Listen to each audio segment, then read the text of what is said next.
Was there a moment that you just kind of like, you know what's so funny? Even when you did that, I go, dude, I bet there's a fan somewhere that's like, can you bottle that cough and sell it to me after the show? Because your fans are Don't swallow that phlegm, Matt. Just fucking bottle it up. Hey, it's Herbert.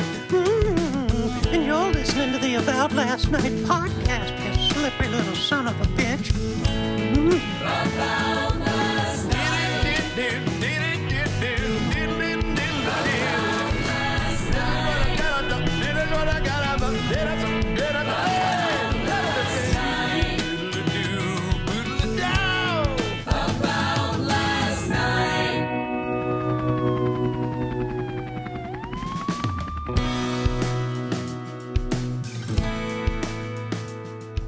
Hey guys, Adam Ray here, walking onto an elevator to tell you about today's brand new episode of the About Last Night podcast. Ooh, it's a doozy, baby. First of all, I hope you're having a great start to your week. Hope you had a great weekend. I was doing shows in Dallas, Fort Worth. Ooh, Fort Worth, not Dallas. There's actually a big difference. They tell you that. They were like, Fort Worth is not Dallas. Things are a little bit different in Dallas. And then you're like, why? Because they're all hat and no cattle, which means they're, I think, rich and they fake it until they make it. Their dicks are small, their nipples are big. Look, today's episode, Matt Rife is on the show. Matt Rife, TikTok sensation, stand-up comic, hunk, girls love him, guys want to be him. And he's on today's show, and it's a banger of an ep. He's got a new special out, Matthew Steven Rife, on his YouTube page. His first special, OnlyFans, is also on his YouTube page, and it's hilarious. The guy's a great kid. I've known him since he started at 14. And gave him some shitty advice, and we talk about that and a lot of other stuff. And he's a great dude and a great comic, and he's crushing it. I'm sure you know who he is. My sister was like, he's gonna be on the podcast? It's like, yeah, it's easy. But he's on tour right now. I think mattrife.com for tickets. Matt Rife on Instagram and Twitter and TikTok, of course. Follow me, Adam Ray Comedy, on Twitter, TikTok, and Instagram. When this comes out, I will be with the Impractical Jokers this week. Ooh, Seattle Climate Pledge, April 7th. With the Impractical Jokers, and then April 8th, 2 shows at Keller Auditorium in Portland, Oregon with the Impractical Jokers, and then I'm going to do another Paul Feig movie in Atlanta, and then Austin for Moon Tower, April 19th through the 22nd. I'll be at Joe Rogan's Comedy Club with Harlan Williams, April 14th through the 16th, which that'll be a blast, and then Atlanta Punchline, May 18th through the 20th. Palm Beach, Florida, the Improv, May 26th to the 28th. All those tickets at adamraycomedy.com. And we got some other special announcements coming, so stay tuned, baby. A lot of fun episodes coming your way as well, so make sure you're subscribed to the podcast right here. Click somebody just died in the apartment next to me. Subscribe to the podcast, of course, on Spotify and YouTube as well, or iTunes, wherever the fuck you want to do it. And go watch my new clips that I'm putting up. Dallas, we got so many clips coming from this weekend coming your way on this YouTube thing under Adam Ray. Fuck. All right, let's just start the show. Enjoy Matt Rife. Welcome back to the show. You ready to go? Yeah, let's do it. Matt Rife here. You guys might know him. You might have masturbated to him. I know my mom has. I don't know if moms are your. I think your female audience is spanning the gamut. By the way, do you want to wear the cans or no? Headphones? I don't need them. I don't need them. Sound I'm good. okay? Yeah, it'll be good. Yeah. Your voice. There's even like an upswing in your voice. Remember last time I talked to you, you were like, yeah, I'm Matt Rife, and yeah, I just hope to sell a theater someday. And now, well, at that time I was just trying not to sell my body. And so now tickets are finally moving. I get some confidence to me. It's bro, great. there is a pep in your step, though. Thanks, man. Do you feel it? A little bit. I mean, you haven't changed. I just was talking about this. Sorry to cut you off, but I want to throw a compliment your way with to Sandy Danto, and he goes, dude, I love that guy, and I go, yeah, I'm about to have him on the pod, and he goes, it's so crazy, you know, when anybody in this business, when they get that you've known to see the I guess not the change, because this is what I'm getting at, is you are the same dude to me, and you're just. Things happen, but when you get stronger and undeniable on stage, then people start to take notice. And then obviously other factors, social media, the way that you've just promoted and marketed yourself. But we both just agreed of like, it's great that like, you always want to be happy for someone's success, but you want it to be genuine. Of course. You don't want to have it come from a like, I need to feel good for that person for just karmic reasons. Yeah. Um, Well, thank you. yeah. And thank you, Sandy. Yeah. Sandy Danto was great. So do you? I guess that was my question. Do you feel like now when you go on stage, obviously there's a giant roar of applause that maybe wasn't there before, but It's so weird. Like I'm not used to it Yeah. at all. It Yeah. all still feels like, all right, this is this week. Like Great. next week is gonna be hold on to that. right back to nothing. But it is weird because like I think last time we did the podcast together, it was like, dude, I had to like fight for my life to get like one spot a week around town. It was one of the reasons I contemplated moving out of LA. I'm like, there's just no need for it. Where are we gonna go to? I don't know. Yeah. I just got a place in Austin just for like the convenience of touring. Cool. 'Cause I'm on the road like 5 days a week. It Yep. doesn't make sense to go East Coast, West Coast every single weekend. So I thought about moving out because I wasn't getting any stage time at all. Now it's like I did 5 spots last night, and like the entire crowd at each show, like Went they nuts. were my audience. Bro. And that's insane to me. It's almost like, it is like more pressure though. I will say that. I do miss, like, there's like a novelty feeling of like going up and just being like, okay, I have to impress all these people. Nobody knows who I am. But there's kind of no pressure to that. 1,000. Like, I'm not losing any fans because Yes. they already aren't my fans. Yes. Now, like, when you go up, you're like, I have to do well. Otherwise, people are like, oh, he's so much funnier on TikTok. Wow. But that pressure, I guess, does help to breed Absolutely. even like more, I guess, work ethic or writing, because you're like, all right, I want these shows. I know that it's, even though, people maybe, paying different than what they come see just me on the road, you still have an obligation. And it's, I don't know, it's the consistency that got you to where you are now. Well, it's so much more opportunity, Yeah. like 5 spots last night. Yeah. I just recorded the second special 2 months ago. Yeah. And I'm already like 45 minutes into the new hour. Like and that kind of opportunity allows you to be more creative and get those juices flowing. You can really flush stuff out, For, I guess, younger comics that are watching, how are you getting, is it truly just, are you in a zone right now writing-wise, or is it just reps and stage time that you feel like you're getting everything you want out of each set to have a new 45 already? Both. I would definitely say just the opportunity, because I flush out a lot of stuff on stage. I'll Yeah. go up there with a loose premise, and Yeah. then I'll throw around some premises, I guess, and really just getting the repetition and being able to just see kind of what flows each show. Because, I mean, you know, like it's something new, even just like a tiny little inflection that you change. You're like, oh, that was the thing that was missing the whole time. Yeah. So right now it's just the opportunity to try new things, and I think the demand, like the pressure is there that like when this second special comes out, when people, my entire calendar for the rest of this year is sold out already. I don't want those same people to be like, well, I didn't watch the special because so crazy, it's insane. dude. And we're about to add a bunch of theaters. I know. I just saw somebody post on one of your clips, there's nowhere I can see you in 2023, and then you just put patience, and I was like, yeah, like what are you supposed to say? Like, sorry, I guess there's, because like exactly what you said, you're gonna add stuff in there, but that's, bro, I don't know anybody that's, I mean, I guess you would look to the top of the top that is sold out for a while, but there's probably even some Kevin Hart shows in fucking Chattanooga that still have, some balcony seats remaining. It doesn't make sense to me either, man. It's kind of like when I announced the tour dates in general, it was almost like when a musician announced it, like, this is my 2023 tour. Like, Yeah. people will save concert dates a year in advance because, like, this is the only opportunity I get to see this person Totally. maybe in my life. Yes. And now people are buying it like that. I would never buy tickets to an event more than like a month and a half in Really, advance. there's no I'm like, artist you would like die to go? No, because I'm like, I don't know what my life would be like in 2 months. You know what I Right, mean? right. To anticipate plans in December from now Wow. is insane to me. But people are still showing up. It's absolutely incredible. I guess we should get into because again, I remember you and I were backstage opening for Dane Cook in, I want to say somewhere in the Midwest. Mm-hmm.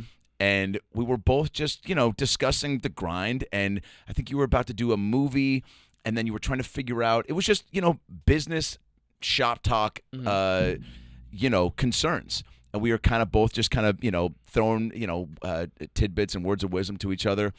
And then on the pod, the last time you were here, you were crowdfunding your special. Yeah. And trying to get all those pieces together. Yeah. So now, I guess just take me through and take everybody through, like, what was there a moment that you just kind of like, it's so funny, even when you did that, I go, dude, I bet there's a fan somewhere that's like, can you bottle that cough and sell it to me after the show? Because your fans are Don't swallow that phlegm, Matt. Just fucking bottle it up. Dude, who was it? Which actress was it that was selling? Stephanie Maddow from 90 Day Fiancé, selling her farts? Oh, no. There was that. Well, there Gwyneth was Paltrow, the selling vagina candles. Yeah, vagina candles. Yeah. Yeah. Why are we not capitalizing on this? Dude, I don't know, Matt. I thought about doing dick molds as candles, and like there's like obviously Thought it's at about the it? top. Yeah, call them dick wicks. Yeah, dude. You start big, you burn it down to your size, obviously, but you start big. Bro, I mean, I feel like Shark Tank. yeah. Hi, Sharks. So look, we're you like to set the mood, but you also like to celebrate your favorite comedian. Look, we're a family business. My son runs the marketing. Oh He's 8 my years God, old. it is a family business. You got Grandpa's cock, you got Dad's ween, and you got Maddie's Maddie's Maddie's penis. So Maddie's penis sounds like a great dive bar somewhere in Detroit. Maddie's penis. Yeah. You know, I've never been to Detroit. It's like the one major city in the country I've never been to. I'm sure you'll hit it.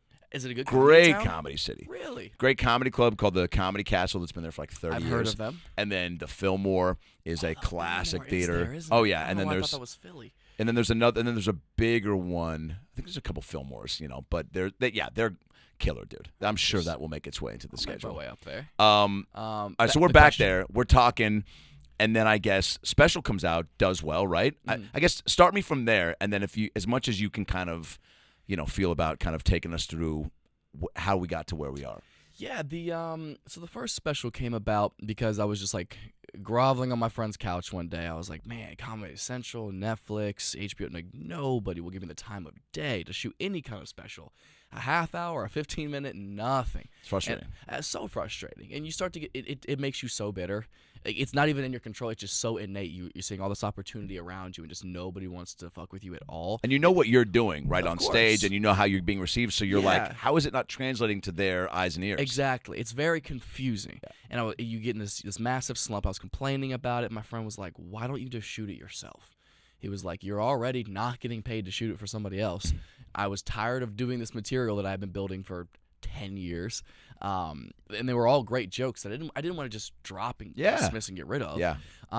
So we were like, okay, well, how much is it going to cost? And we were going to have like a baseline fee of like, I could probably do it for like 10 grand. Is it going to be great? No, but I could film something for 10 grand. Yeah. So that was the initial concept. And then we were like, well, let's try a GoFundMe. Let's just see if anyone gives a shit. And luckily, people gave so much shit. Yeah. we ended up gaining like, I think it was like 30 grand for the first special. And I think I threw down on that. yeah, you did. Dude, Yeah. You did. Eliza did. Cool. Finesse did. Yeah. Eric Griffin, D. Ray Davis. Awesome. Like all people that have been like very kind to me throughout my Awesome. entire career have all pitched in for it. So thank you. That matters, of course, dude. Well, it's also, I mean, look, a no-brainer, but also, yeah, dude. I mean, everybody who's a comic at any level just understands, and especially I think now more than ever, that, it is in your control. Like, you control, you should be cognizant of like, all right, if things are going to happen, it's all on me. Whether it's like, getting an hour together to get somebody to come out and see, funding it yourself. Did it overwhelm you how many people threw in cash and made it happen? Absolutely. Yeah. I couldn't believe that many people cared or like wanted to support something crazy, a crazy idea that I had. cool. But it instilled exactly what you just said. Like I ended up self-producing it, self-directing it, like had to wear a million hats on this project. And it was exhausting. I didn't get a chance to even think about my set until I was walking on stage for each taping because I'm sweeping mud up the floor, I'm ironing curtains, like it was a nightmare. Get the fuck out of here. Yeah, no time to focus at all. But in doing that and getting a product that I ended up being proud of, I mean, was it the best shot thing ever? No, of course not. But it did exactly what I wanted it to do. It thank looked great and it goodness. sounded great. Thank you. Yeah. That's all you can really And ask it's like, for. I know what you're saying. You're like, did I have that sweeping dolly shot, a Netflix balcony? Like, but like, Exactly. I don't know, man. The content is what's needs to be king there. Mm-hmm. And you did cover your bases enough for people to go, like, to enjoy aesthetically to watch. Yeah. And it made me realize, oh shit, if you really want to do something, you can do it. Cool. Is it gonna be hard? Yeah. Is it gonna take calling in a lot of favors? Yeah. But if you're so dead set on the idea that you have and you really believe in it, that's the time to call in those favors. And I did it, and it's doing well. I think I had like maybe 12,000 subscribers on YouTube when I posted it. Like I'm not a YouTube guy. Yeah. I never watch anything. I don't post anything. And I think we just hit over 3 million views in like 13 months of it being released. Subscribers gone up too, yeah? Yeah, I'm at like 250,000 now, something like that. the And I still fuck don't really out. post anything on there. But So- so please. sidebars, kind of funny. 800 Pound Gorilla. Oh, yeah. They're a fantastic company. Just talking with them. Really? Because I saw actually yours is now on theirs. Yeah, they hit me up to do the album version of Yes. it, obviously. And I was like, yeah, sure, why not? That's an extra check and extra Yes. ears on it, And they were like, hey, would you also mind if we put it on our YouTube? and their specials get like 75. Some have 70. There's a few that have like 300,000 and 400,000. Yeah. But yeah, you're right. It's definitely in a smaller range. And mine had been out for like a year, so I was like, all of my fans have seen it via my channel now. Okay. So it's kind of just out there now. And I was like, you know what? Can't really hurt. They're like, yeah, we'll throw you whatever back and we make. I'm like, sure, maybe I'll make some, a couple dollars or whatever. Now theirs has been out for like a month and a half, and it's almost at 3 million. I saw that. Insane. Bro. But now I'm mad mine doesn't have 6 million because all the traffic got driven to theirs. But I mean, as many eyeballs as you can get That's on it. all I right? wanted out of it. I didn't expect to make any money. I didn't expect to make my money back by any means. I just wanted people to see a stand-up product of mine, because that's another thing I couldn't come to a conclusion about. I was like, why can't I gain followers online? Why am I not getting more stand-up fans? And I was like, oh, I'm not giving them anything. Pictures on my Instagram does not feed a stand-up comedy audience. Like, you have to be in the clip game. You really do. Otherwise, what are people a fan of? I would go, why don't I have more fans? What do they have to be a fan of? We'll be right back. I mean, that was a fucking, as far as teasers go, we'll keep it right here. Matt, that's fucking, dude, you're how old again? 27. Yeah, I was going to say, I don't think you're, for whatever reason, I was like, I still don't think you're 24. But yeah, you're I've 27. known you since I was like 19. Crazy. God, that hurt a little bit. Fuck. That's what you started at 15, yeah. 15. Yeah, 19 you were out here. Mm-hmm. And I think you were like, I'm just going to do stand-up and crash on couches. And I was like, and get a job, bro. I was like, you need just to give yourself something to talk about. And you didn't stiff arm me and be dismissive, but you were like, yeah, you took it. You did what we should all do when someone goes, and I know this because it's how I do it when I'm giving anyone advice. I go, take it or leave it. I go, I'm not ever going to tell anyone what to do. Yeah. I go, this is my journey, my experience, but also if you're at the age you were, I was like, it'll just be more material to even have a job. That was all I was coming from, was like, and also I was like, dude, there's probably a lot of MILFs at a lot of Ralph's grocery stores that would love to have their fucking tuna salad put in a bag what's by funny you. Is I got hired at Ralph's. I got offer. I was offer only at the time. The Ralph's here on Sunset. I was with my manager at the time. We were buying I was buying literally like cans of tuna, Hot Pockets, like only the shit I could afford. So then. Body by Matt, Hot Pockets, cans of tuna, Well, I was also air. I was also a boy then. You For know sure, what I mean? yeah, Like when you met me, I was like King Twink, like Yeah. with the skinniest Yeah. child. We were checking out at the register, and I was just talking to him about it. And he was like, "Yeah, we're gonna have to start submitting for jobs or whatever." And like the manager happened to be standing right next to us. She was like, "Do you want a job here?" And I was like, "Yeah, I think I kind of need one." She was like, "You're cute. You could bag bags, right?" And I was like, "Yeah."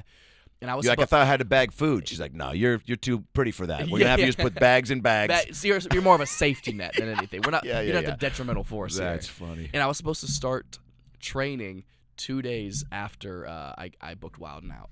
Wow, dude. Yeah, I booked it 2 days before I was supposed to start. Dear being a bad diary. boy. Did that bum you out or no? You were like, this is what I came here for. So. Yeah, I was pretty bummed I didn't get to be a bag boy. I was like, this was the American dream. I was supposed to go there. I was supposed to get Hey, recognized. motherfucker, I bagged groceries for 4 years. No, it is a. There's a part of you that's like, I want to. You want it so fast when you get out here, right? Of course. I don't know how many weeks you. So how long was that you were living in LA until that happened? I would say it was like a year and a half to Yeah. something like that, which is still pretty fast to like get on a TV 1000%. show. But yeah, everyone has this like idea of instantaneous success when they move to LA, and they don't realize that like 10 years is an overnight success. It really is. It's been so it's been about 8 since you've been out here. No, it's been 10. It's been 10. This is my 10th year. Wow, Yeah. dude. And it's so funny because like now I'm having all these meetings with studio execs and stuff like that, and Yeah. they're all super sweet and very kind. Like we're hoping to build some amazing things, but like there's just an air of like, Where you been? yeah, where have you been this whole Oh time? my- Like literally down the street, doing exactly what I'm doing now. Trying to knock on your door. Yeah. You just didn't look. Yeah. It's But that's so like funny. that's the power of social media now. Like I still hate social media. Like I think it is the most unhealthy thing to ever exist in human history. I think it's worse than sugar. I think it's worse than drugs. I think it is so bad for the world. 100% agree. But advertisement wise, you can get in front of literally everybody. Everybody. And that's as a comic, like that's what you need. Like that's the audience you need. You don't need these these executives, these networks, and everything. They aren't the gatekeepers of success anymore. I would take a pay cut if I got a TV show right now, which I still want to do because like that's my passion and my dreams and my goals. Yeah. But you have to be self-sufficient. Yeah, there's got to be people right now in Zimbabwe that are discovering you for the first time on TikTok. Shout out to Zimbabwe. Shout out to Zimbabwe, man. You guys ain't getting enough comedy scene over there. Bro, there's going to be a time where I see a flyer for Matt Rife does fucking, Dubai. I mean, Dubai for sure, but like a crazy Venezuela. Like, I just see it getting like crazy, dude. It's already getting so weird. Fill me in. And How so? I like weird venues too. Like, I want to shoot my next special at the Ford's Theater in D.C. where Lincoln got assassinated. Wow. Because I'm a huge history nerd. You may dress up like Lincoln and you just give me a shout out and I'll wave to you every from the top. time I hit a punchline. I go, and I'll go, and then wave to the crowd.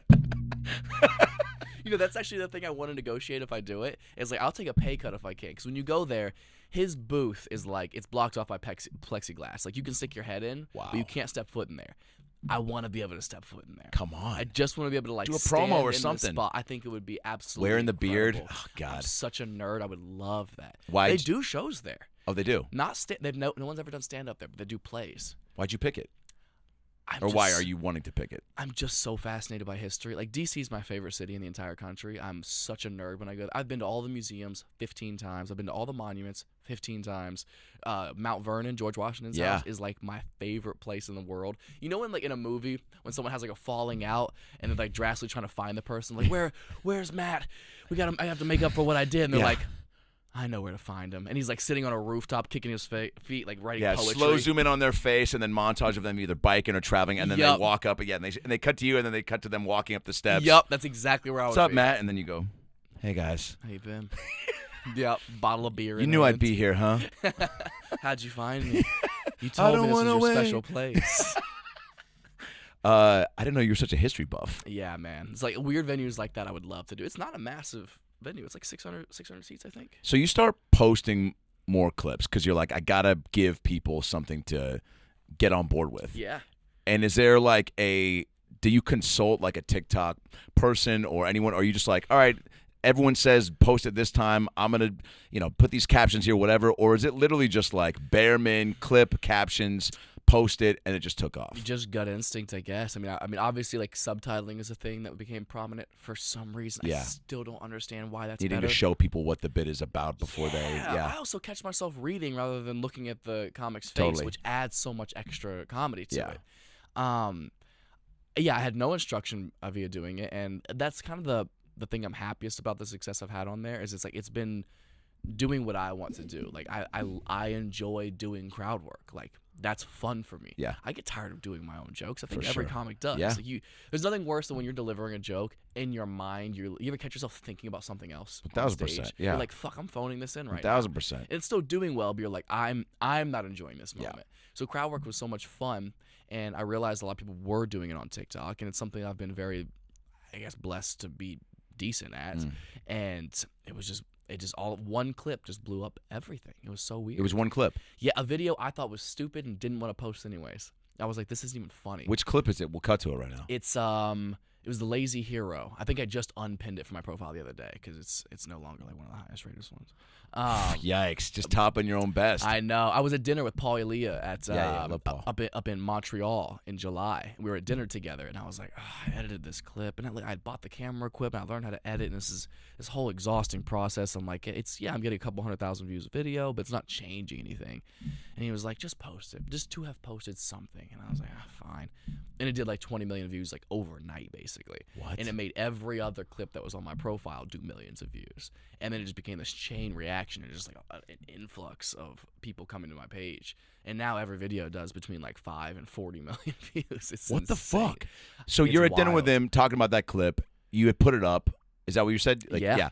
And so you were like, all right, you didn't think it was what, your best, or you just I was were like, watching it. You ever watch your own stuff? And you're like, this isn't even it's tough, man. funny. But dude. you know that you need content, and you're Yeah. like, and also what sucks sometimes is when it happens in the moment, it's never like it is when you watch it back. Of course. Because it's like, and that's how it should be. Like, you're feeling, there's just so much more that you're getting live. Yeah. But you're like, yeah, I need to put stuff up. This is not, it's a representation of me. It's not, you wouldn't put it up if you didn't feel somewhat compelled. Yeah. And enjoy it. And for that video, I just didn't. I was watching it at dinner with my headphones in, and I was like, it's fine. I'm sorry. It's like 3 minutes long. I was like, I don't know if anybody's going to want to watch this.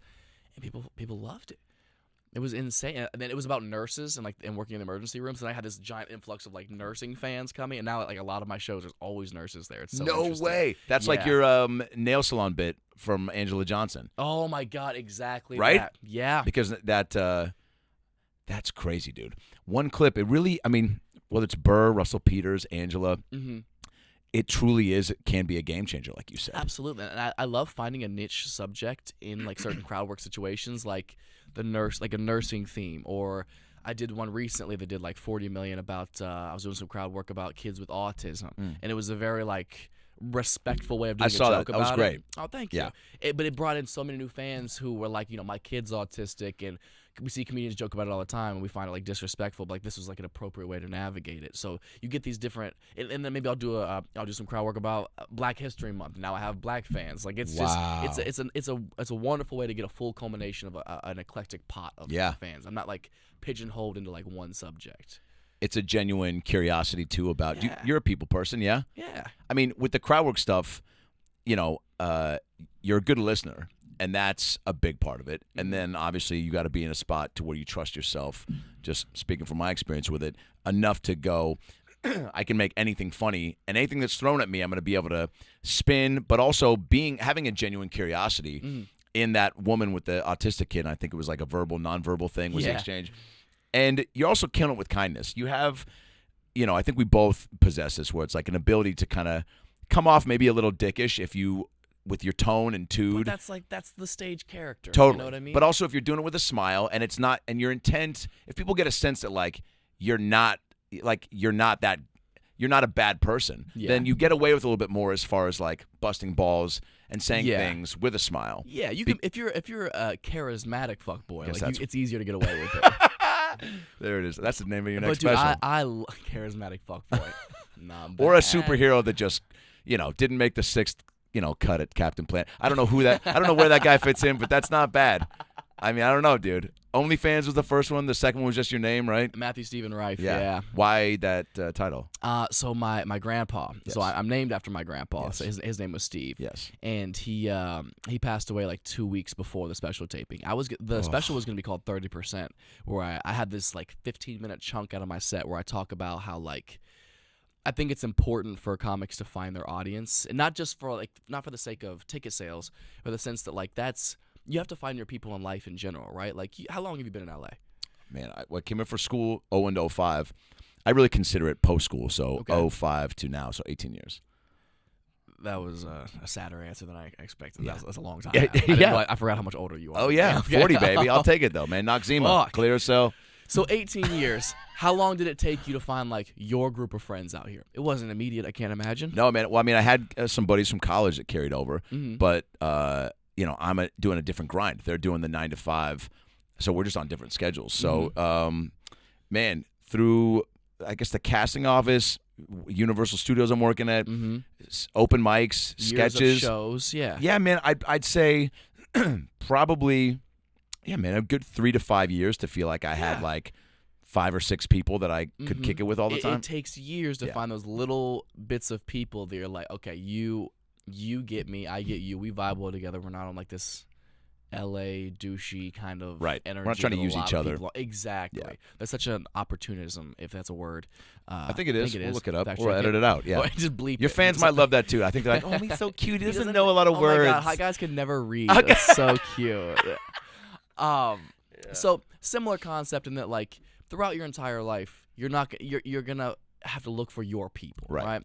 And I know my comedy is not for everybody, and I'm totally accepting of that. That is totally fine. It's healthy. I've always kind of said that you want to find like if you can find 30%, if you can make 30% of a room laugh like hysterically. How many times have you tried a joke that was like, maybe it's an edgier joke or a darker joke or something like that. You're just trying it out. Like, it's a fucked up thing to say, but it's your sense of humor. So you throw it out there to a room full of 100 people, and 70 of them are like, oh, and the 30% are like, that's the funniest thing I've ever fucking heard. Those are your people. Those are the people that I want to find, and those are the people I want to be like my lifelong fans and friends. Like, those are the people I want to surround myself with, and those are the people I want to do shows for. I don't want to do I don't want to do shows for the rest of my life full of people who are just coming because they like the way my face looks. You know what I mean?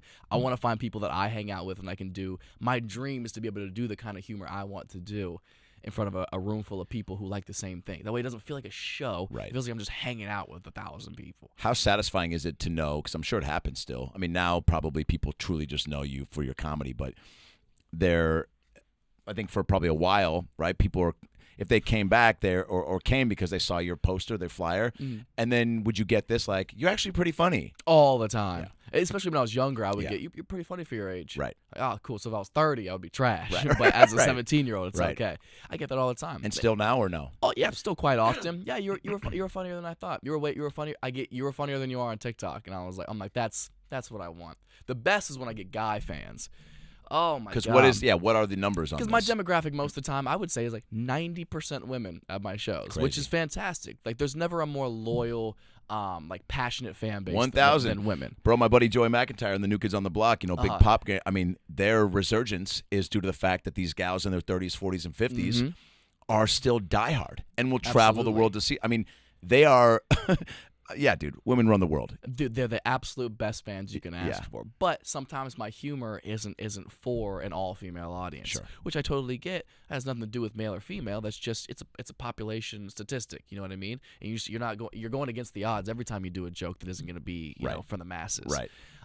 So I love that. I love when a guy gets drugged to my show by his girlfriend who's a fan, and he's just sitting there, arms crossed the whole time. And then once I get a little.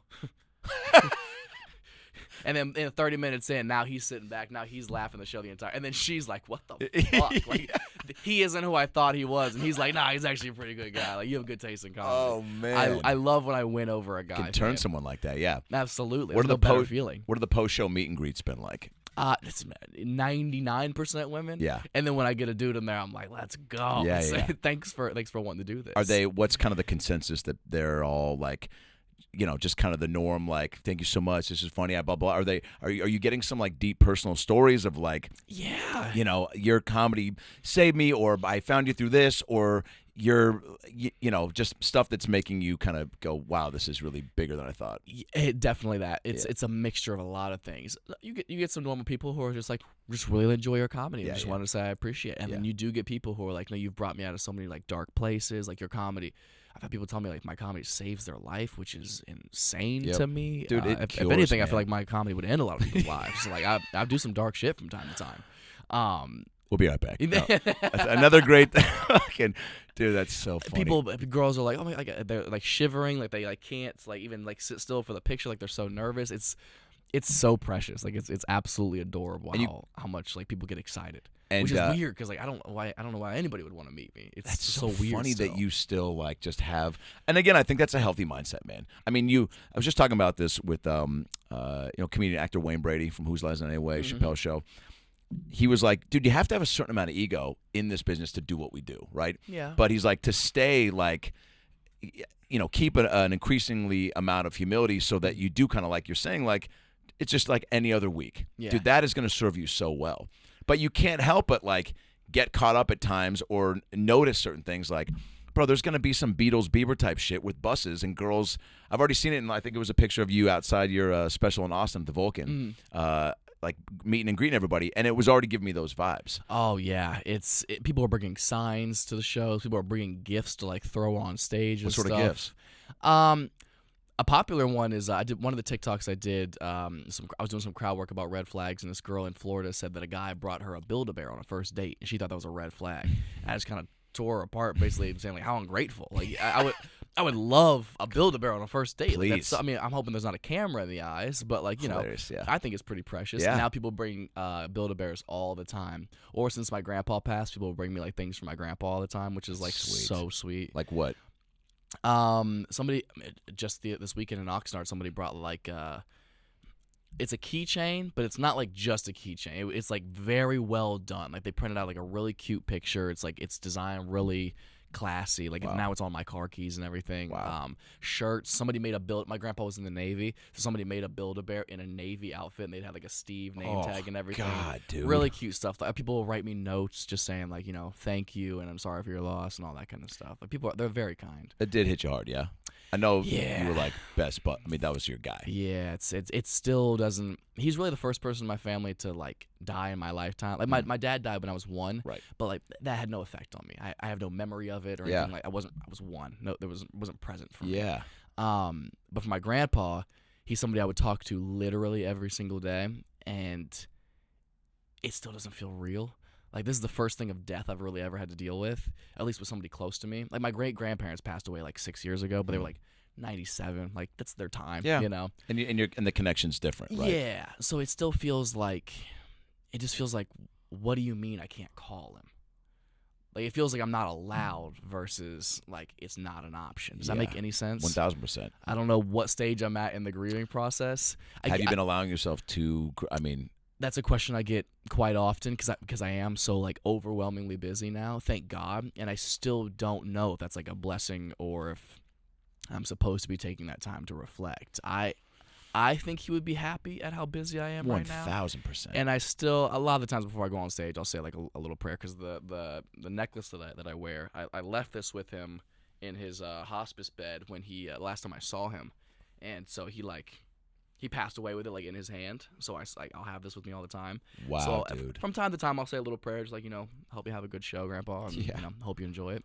Awesome. And you know what's funny? Since I've started doing that, I did 6 shows in Oxnard, and like not on purpose, but like I think I did a little prayer for like 3 of them, and those were the 3 best shows by far. So like little things like that, That's you're awesome. like, I wonder. And also, funny enough, today is the first day I've been in LA since he passed away that it has not been raining.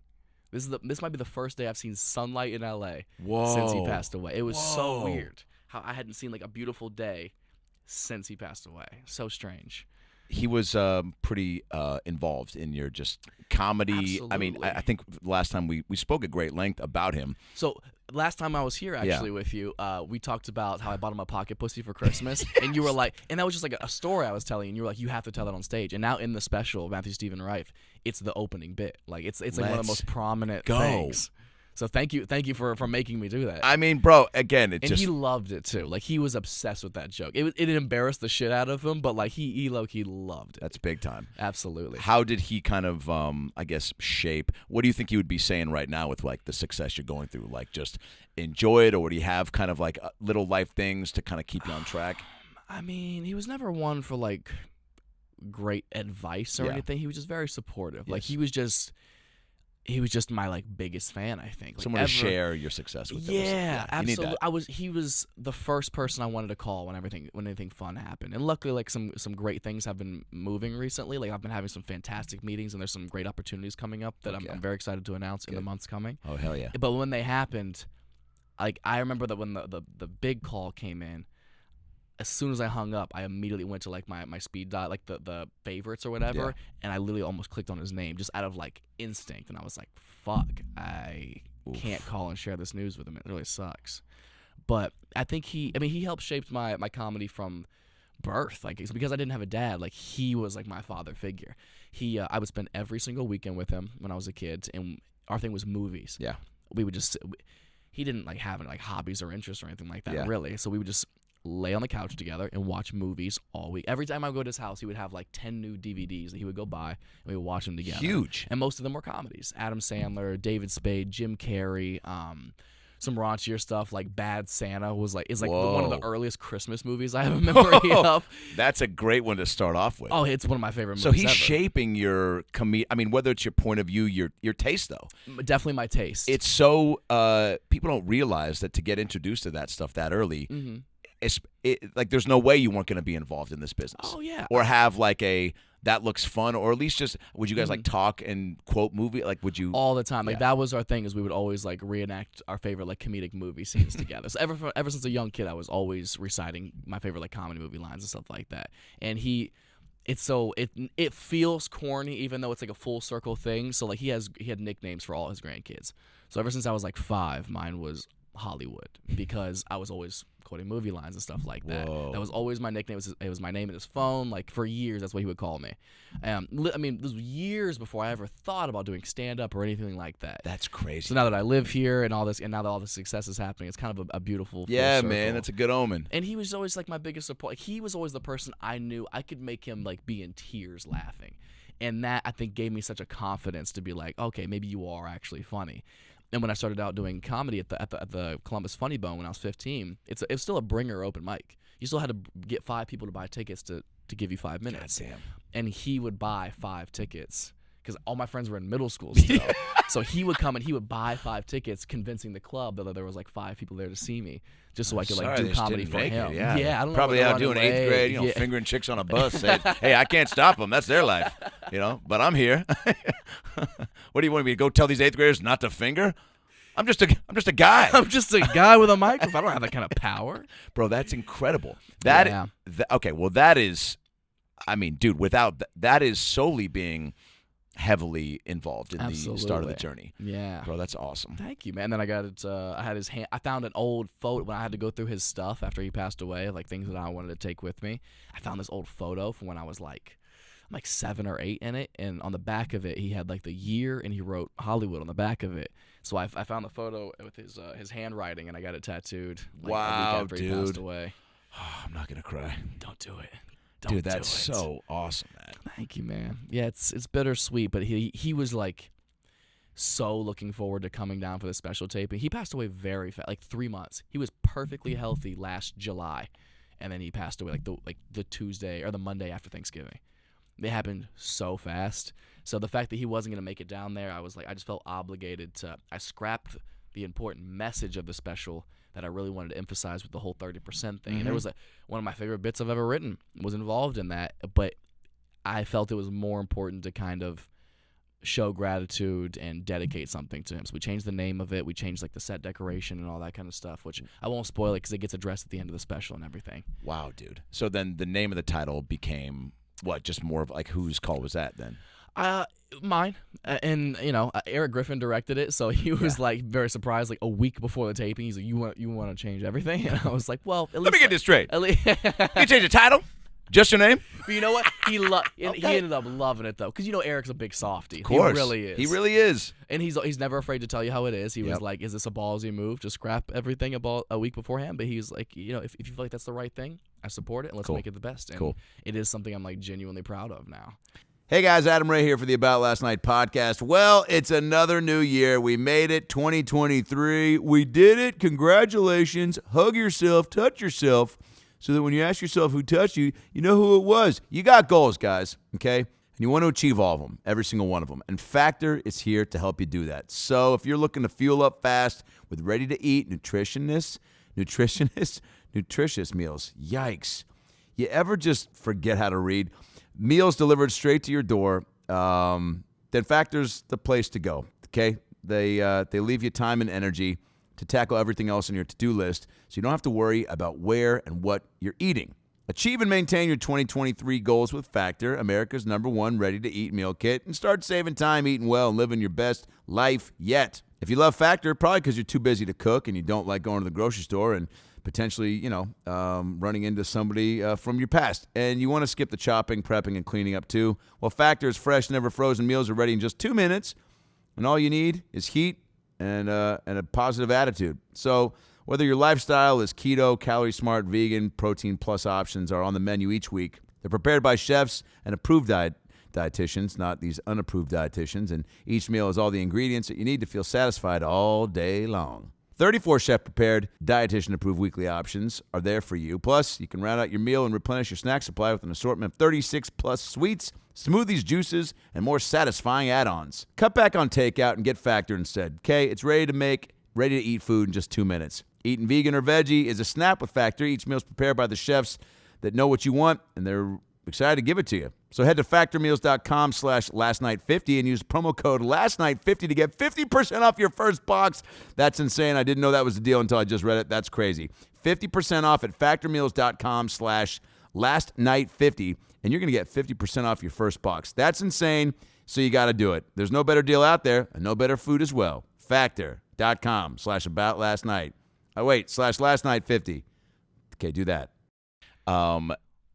Okay, so these clips start blowing up. Mm-hmm. You start getting opportunities that, you probably only dreamt about. I saw one thing I'll just mention that I think is crazy is you doing 2 sold-out shows in the main room of the Comedy Store on a Wednesday night. Yeah. How does that come about? And you said that was like 15-year-old Matt would never believe that, because I'm sure once you got out here and even beforehand, your knowledge of stand-up had to involve the Comedy Store. Absolutely. And before I moved out here, I actually thought it was a store. Funny enough, I thought it was joke a store. Joke store. You're not wrong. With a comedy club as like a side room. Yeah. That's how naive I was. They sell a lot of broken dreams and depression there if you're looking to buy that. But Oh, also a if lot you're of looking success. to buy But also a lot that. of success stories. They sell a lot of good vibes nowadays. I'd say at times. Mostly drugs, but they do sell some good vibes. Yeah. Every good joke store has a lot of drugs.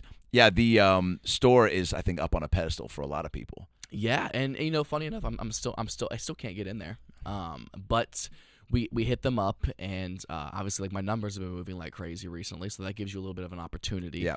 And I was like, hey, I've always wanted to headline the main room at the Comedy Store, because I get booked there for like independent shows and stuff like that, but never like through the Comedy Store. So I was like, this would be an amazing time to have like my night there. So we did. They offered me like a 10:30 show on a Wednesday, and they were like, sure, go ahead, and it sold out in like less than a day. And then a couple weeks went by, and they're like, hey, there's actually, I thought they gave me 10:30 because there was like an early show. Yeah. There was no early show. They just didn't think I could move. They didn't want to give me a prime time space, and they saw how fast that moved out, so they were like, okay, you can have the 8 o'clock space or whatever. And then that sold out, and it was just unreal to have 2 shows on a very hard night to sell tickets. Fuck yeah. In a city where there's so much opportunity to go do other fun things. Yeah. And it was just like a dream opportunity, and then I never thought I'd ever get to even perform that, let alone like have my own night and be able to sell it out twice. And it's just such an iconic venue, to be on the same stage that like the greatest comedians of all time started out at and made their kicks in. Who are some of your guys?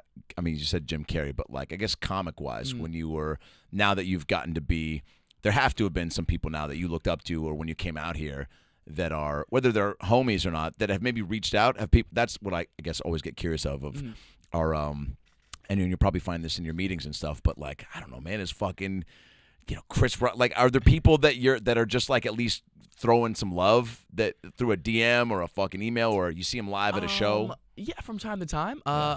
Funny enough, I mean, I hope it's okay that I say it. Eliza texted me yesterday. Cool. She was like, I just wanted to like say congratulations on all the success, and I'm glad we've been friends since the beginning. And and congratulations. And that was very sweet of her to reach out. I hadn't talked to her in like 7 or 8 months. Yeah. So for her to reach, she's raising a kid right now and managing stand up. I don't know how she's doing it. Yeah. So it was nice of her to reach out about that. Robert Kelly up in New York. Yeah. So Robert Kelly. I have a photo of when I was 14 years old. When I first got tickets to see Dane Cook at Nationwide Arena when I was 14. My mom wanted him on the radio. He was the opening act. And I didn't have meet and greets to meet Dane, but Robert was meeting everybody. So Robert Kelly was technically the first comedian I ever saw live since he opened the show. Wow. So it was when he was selling his album. I remember it was called Just the Tip. It was just his album. He autographed it for me. We have a photo together. And then like a month ago, he DM'd me and was like, hey, man, if you're ever in New York, we'd love to have you stop by and do the podcast. And I'm like, fuck yeah, dude. I still love his comedy. He's so such funny. a beast, dude. So funny. And a really nice guy. That's what I've heard. Oh, I've never man. met him since. I've never had any kind of exchange with him. So the fact that like he knew who I was crazy. I ran into Nick Kroll at this Hulu event the other night, and I was like, my manager just wanted to introduce us. I guess she knew him from years past. And he was like, he turned and he was like, Matt. And I was like, how do you know who I am? He's like, I see you on TikTok all the time. You're super funny. I was like, get the fuck out of here, bro. I'm such a fan. Wow. It's little stuff like that is that Robert Kelly thing is bonkers. I know. First, right? and then you're gonna be on his pod. Like that's in the Johnny Carson type version of that for this day and age, where it's like being a fan or meeting somebody and then just being, and then they want to include you. I mean, dude, you're truly. It's. Thanks for being candid about like all the work that you've put into this, because it is so easy for people to look at anyone that like these execs have said, where have you been? But with like, halfway decent looks and fucking talent and personability and likability. Do you know what I'm saying? Like, it's easy for people to just to go, yeah, of course. Hey man, nothing's guaranteed. That was one of the most aggravating and like hurtful things I went through for the Oh, past yeah. like 8 years. Is everyone would go, you're young, you're good, You're gonna be fine. you're fun, you're gonna be fine. But the thing is, if everybody assumes you're gonna be fine, nobody wants to help you because they all assume somebody else is going to help you. Oh, yeah. And if everyone assumes that, nobody does. Yep. And that's honestly the position I felt like I've been in for the past like 8 years. Everyone goes, well, yeah, this is a no-brainer. But then, okay, it's like, what's the opportunity? Oh, no, they're going to hook you up. Don't worry. And it just never really happens. Wow. So that's like, that is probably the most like gracious thing about the success I'm having right now is that like everything has been self-sufficient and self-produced. And you're owning it all. I own it all, and it's all really in the power of like the fans and people who want to see more of what I do. Like I love putting my success in the hands of people rather than 3 people in an office at Universal Studios. Yeah. You know what I mean? Yeah. I wanted that success. Right. I wanted to come to LA, get on a TV show, get a comedy special, and have like the traditional idea of what a Hollywood success is supposed to be like. Yeah. But that didn't happen. And now it's like you almost can't get mad at somebody for having a little bit of like a confidence or ego when nobody wanted to throw them a bone and they had to build their success on their own, because it's like, yeah, you guys didn't want to help me. I got success doing shit on my own the way I wanted to do it. Now you wanted me to like change that mold. Yeah. It's like I would have adhered to so many different things you wanted me to do, but now it's a little bit harder to tell me different because like what I wanted to do works. Yeah. Is there a part of you, like you have a team now, right? That's like really probably instrumental. I know. Absolutely. There's a big deadline thing with CA, which is fucking, a Thank dream, you. because that's a spot where it's like you want shit to happen on all fronts. Yeah. And like you said, like with the growing numbers, you put a tour out that blows off all the tickets in a heartbeat. What is that like, by the way, when you get like little updates, or is it like your manager just it's Shams, by the way, right? Shout out to Christina Shams, a fucking baller, a rising legend in the business. Will she just like text you or somebody like, these ones are gone, want to add? Well, I would check them for a while. Yeah. I was like, because I could not believe they were selling out. I was like, what? Because, dude, last June, I couldn't sell 100 tickets at a one-nighter in St. Louis or Philly. You know what I mean? Like, it was I was losing money. I'm going to these one-nighters for like a $500 flat rate guarantee. If you sell out, we'll give you a bonus. Like, I knew I wasn't going to sell out. Here's a $100 travel buyout plus a $500, so $600 for flying to St. Louis to do a show, get my own hotel and flights. I'm profiting, what, $50? So that was where I'm coming from right before this massive explosion. So I would check my website like 10 times a day. I'd be like, oh, shit, Fort Wayne sold out in December. This is an interesting one. Stand Up Live in Phoenix. Yeah. One of the best clubs in the country. I love doing it. But it's a massive room. It's like 500 people. I think I sold that this time last year. I sold out like 3 out of 5 shows there. But they were like, papered some. I was probably selling 200 tickets in that or whatever for a 5-show weekend. Now we're doing, we did 5 shows that we initially did, sold them out in like less than a day. And then yesterday, I was like, okay, that's 2,500 seats that have already been sold in a city that I don't really go to a lot. It's one town. They offered me one more. Like, we'll give you, well, here's a great deal. Do you want to add one more? I was like, I guess. I don't think anybody's really going to show up. I think everybody's already got tickets. Yeah, because sold out in an hour from an Instagram story. Like, it's absolutely insane. I can't believe there are that many people who want to come to my shows. It's amazing. Or what? Without giving away like what it is that you're trying to jam on, because obviously like AGT, Wild and Out, you've been on like no AGT. No, but you were on it. Oh, America's Got Talent. No, I'm Bring the Funny. Bring the Funny. Yeah. Fuck. Too many competition shows. Yeah, I know. Well, this one didn't make it. It's okay. But that one, exposure. The exposure. Honestly, COVID threw a wrench in that plan immediately. After the Bring the Funny stuff for NBC, I had some really good heat. I had just signed with Levity at the time. Yeah. But I had tour dates from like that January through April of 2020 that were completely sold out. I was like, holy shit, this is like my first first look at success in stand-up via some kind of televised product. And then COVID happened. Everything got shut down. Everybody forgot that even happened.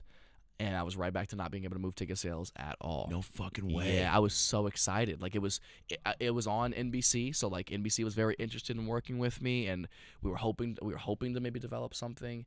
Now it was like everything got completely washed over COVID. How did that happen for a lot of people? Yeah. Damn, dude. So I truly know. having to hit the reset button and start Yeah, from scratch. but I mean, it worked out.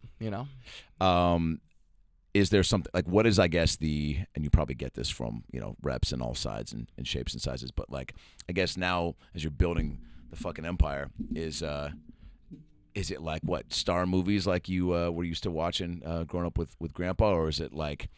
Is it show? Is it like just keep doing what you're doing? I mean, you're probably, you tell me, but going to put out a special like within the year, I'm guessing, a third one? Absolutely, yeah. I mean, the plan is to do a special every year for the rest of my life. I was just going to say. That's kind of like, that's like the top goal, right? Like, isn't that what like the top tier comics do? Like the greats can do that. Louis, Burr, Chappelle, you know? I feel like that is like top tier level of commitment of being like, okay, I think of every year as like a new chapter, you know? And especially in a touring aspect, like I said, if you're in, say you go to Atlanta right now, when you get there this time next year, you don't want to be doing the same show, right? If you want to keep your fans satisfied, you have to keep churning out new stuff, and it's hard. It's a lot of pressure. I mean, to be creative over and over and over again is very hard. How much of these specials involve like some crowd work, or are you trying to make it all?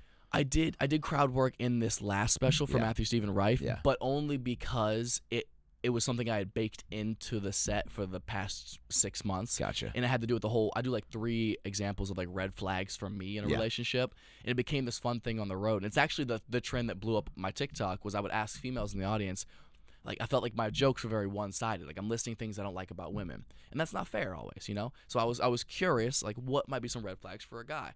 And then the whole bit is like, I'm playing devil's advocate for the guy. If they say they don't like a thing a guy does, I'm like, well, maybe you're the problem in the situation. And it was this very fun thing. You're truly becoming like this. Like if it's, you know, a majority gals in the crowd, like they're almost coming to you for some sort of like, you know, give me like, how do I like, fill me in on like the guy brain, like share like some insights. Yeah, so I'm actually writing a book right now called like the Fuckboy Bible, Book of Matthew, where it's like it's a funny informational book that kind of like it gives the insight on like how fuckboys think from time to time in a very comedic way, but it also kind of breaks down the psychology of like how just gross the dating world is now. Sure. You know what I mean? Like, you're in it. I know, unfortunately, yeah. Are you swiping away? Are you doing it live in the flesh now? You got opportunities for live in the flesh, man, and it's still not very often. I don't have time. There's so many girls that I do meet that like they're absolutely beautiful. I don't need a lot of time. Just like I can be in just like a couple of days a week, even a couple hours. Just FaceTime me, but like you know, lick your lips a lot. Like I don't need much. Just please. Right? There's all want to make it work. Time, but it's like I genuinely don't have the time right now. Smart. And I have to remind myself like you didn't come out here to find a girlfriend. Like you uprooted your entire life. You've dedicated the past 12 years of your life towards pursuing your dreams. And like I want to get married. I want to get married. I want to have kids. Probably in the next 6 years, something like that. So every time I go on a date with a girl now, I'm not looking to like just fuck you. Like every time I go on a date with a girl, I'm like, could I see myself marrying this person down the line? Which I know is like Maddie Mature, another great special name. That name. might feel like a lot of Maddie Mature. It sounds like I'm like an 80-year-old stripper. That sounds awful. It does. Welcome to the stage, Maddie Mature. Just untucking my balls from my thigh-high He's got socks. 2 balls and 2 wieners. I'll let you guess where the second one is. Yeah, that's growing a tail. yeah. But it's like I don't want that to seem like a lot of pressure for the girl because it's not on them. It's just I'm just getting a vibe of like, okay, if I have no time or energy to really give away right now, is this somebody that I could see myself dedicating and taking a chunk out of my life to prioritize? Bro, yeah. Because a relationship is exactly that. You have to prioritize, and it is a responsibility. Man, I'm 40, just got married, and was in the same boat. Thank you, brother. I was in the same boat where it was like, and we actually, it's so funny, just got into, you know, it's so funny. I haven't probably fought in 3 weeks. Mm-hmm.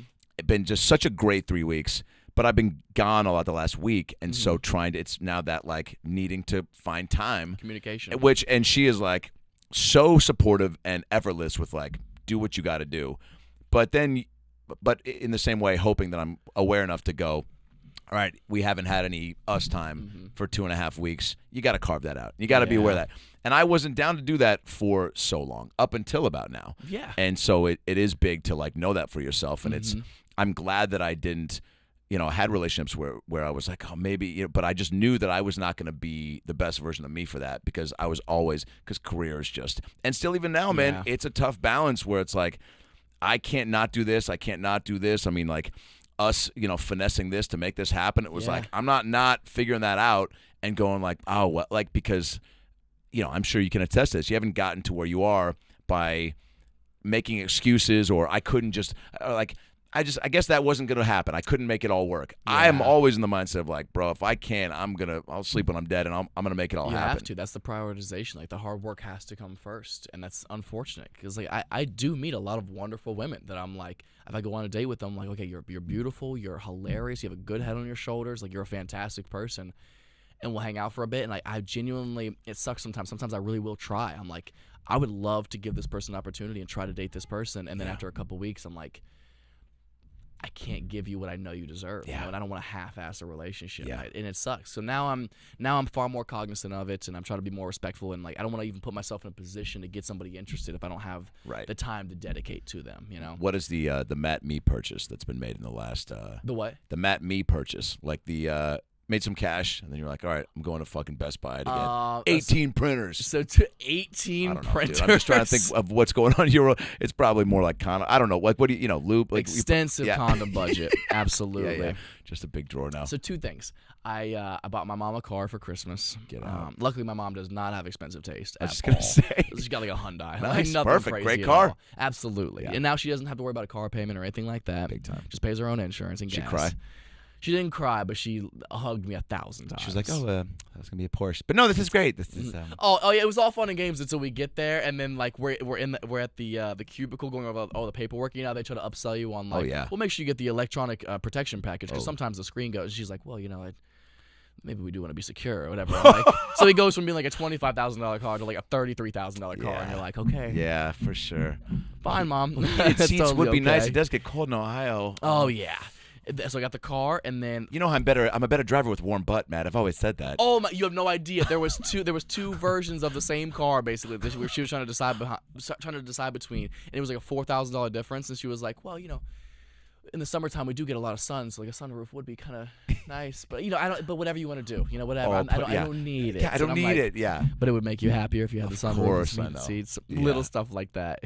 So that was for her. That was the first thing I wanted to do. And then for me, this is so nerdy, and this goes back to the history thing we were talking about. I was in Mount Vernon in D.C. like 2 weeks ago, and we were going through the gift shop, and they had this whole aisle of like these like historical coins and different levels of like currency and stuff like that. They're all authentic. They're from like the 1700s. They're old as shit. They range from like $100 to like $1,200. Yeah. And I was looking at them. I'm like, this would be kind of like a cool thing to own. So like just something from that old that you can hold in your own hands. Yeah. And I was looking at them, and she was like, well, if you like historical currencies, we have these like framed things that's like kind of, I would say it's like probably like the half the size of this table. And it's this giant framed photo frame, and it's glass protected, and inside of it is a piece of original currency that was printed by either Ben Franklin or Paul Revere. It was either of them printed each one of these pieces of paper, and they're each an original piece of currency from the original 13 colonies. So I bought that. Oh my god! It was like $10,000. Dude, at heart, you're an 82-year-old man from Tulsa, Oklahoma. I'm so old, bro. I'm so old. I had to do it, man. Like, dude, I got the first bullet from like World War II that was ever shot into a Jewish guy's fucking skull. Yeah, I have dude, the booger that flew out of Lincoln's nose when he got assassinated. I got Hitler's toenail. Yeah, I would buy weird shit like that. You would, yeah, all day. All right, bro. well, there's something for everybody out there, and there's something for everybody out there. Like Matt Rife's TikTok and comedy and Instagram. You're a beast. At Matt Rife on TikTok and Instagram. Absolutely. If anybody's selling like a thread of Harriet Tubman's pubes, I will buy that for You're not joking, price. And that's why I love you. I would so buy that. Yeah, How could dude. you not? Everyone's got a price, and when you're making this cash, also some people like art, some people like shoes. Mm-hmm. Like, what's wrong with being like having an eclectic, historic stuff like that is also an investment. You know what I mean? Like they had told me I'm only like the 10th person to ever buy one of these in like the 20 years they've been selling them, and the price goes up each time. So you're cornering the market. Yeah, you're gonna buy all this shit when it's hot, and then you're gonna sell it high, and you're gonna be holding this. I hope I never have. You're gonna do a show at Medieval Times, but it's also an auction. God. It's also an auction. Hear me out. Where you're selling like all this. It's not even Matt Rife merch anymore. It's like Matt Rife's merch is his like historical artifacts he's bought up. Like I'm like my own Antiques Roadshow now. Bro, here's Obama's first blunt. You know what I'm saying? Like your own Antiques Roadshow. Great place for a special, bro. That would be so. This is a great idea, actually. You do it there, but then with that audience, but then maybe you're also I don't know, dude. I'm spitballing. This It's, sounds like a it's good weird idea. that I know I probably could do it now, but once I'm like, I fully believe I can sell out like anywhere at any time, I would love to do a whole tour of like all these historical venues, even off-kilter places that aren't like necessarily known for shows. Sky's the limit. You know what's gonna happen. You're probably gonna do a fucking show on the moon. Oh my God. And then like be the first one to do like an inner space, like Martin Short. Remember when he went inside? If you haven't seen Inner Space, Martin Short gets in a little spaceship and they put him inside Dennis Quaid's body. You're gonna do that, but go inside of a vagina, and I bet there will be no shortage of women that are like, please, I will be the first recipient of the special inside the vagina. I just hope I get to pick. I really do. I really hope I get You to do pick. not. Well, you know, it's like door number 1, door number 2, door number 3. It's a 25-year-old, a 50-year-old, and a 96-year-old. And fucking, you got to pick correctly, Indiana Jones style, and that's where you do the special. Honestly, I'm kind of hoping for the 90-year-old. Yeah. Any pussy that's More that's been space? through I don't know. Nam, Yeah. I'm like, it just feels like there might be cave paintings in there. Like, you don't know what's in there. That bro. you will buy. Absolutely. Matt Rife, OnlyFans, and Matthew Steven Rife specials. New one's coming out. I'd say go see him on tour. 2024 is just around the corner. Yeah, we're adding some theaters. Be patient. Okay, good. MattRife.com for all that, right? Yep. MattRifeOfficial.com. Perfect. Bro, I love you. Love you too, man. Big time. Thanks for making time. Yeah, you got it.